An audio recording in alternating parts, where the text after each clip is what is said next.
എന്തിനാടി ചക്കരെ നീ കന്യാസ്ത്രീ പട്ടത്തിന് പോയത്? ഞാൻ പോയതല്ലടാ, അവൻ എന്നെ വിളിച്ചതാ. എന്നാലും നീ പോകണ്ടായിരുന്നുടി. വാസ്തവത്തിൽ ഞാൻ പോലും അറിഞ്ഞില്ലടാ അവൻ എന്നെ വിളിക്കുകയായിരുന്നെന്ന്. പിന്നെ അതെനിക്കൊരു പ്രണയമായിരുന്നു.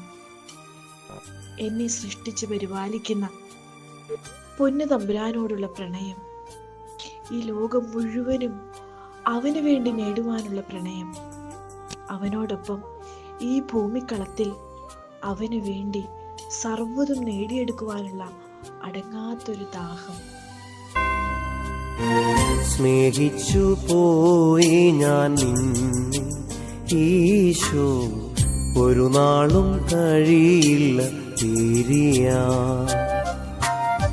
ഇനി എനിക്ക് സാധിക്കില്ലടാ, അവനില്ലാതെ ഇനി എനിക്ക് ജീവിക്കാൻ പറ്റില്ല. അവൻ എന്നെ അത്രമാത്രം സ്നേഹിക്കുന്നുണ്ട്. ഞാനും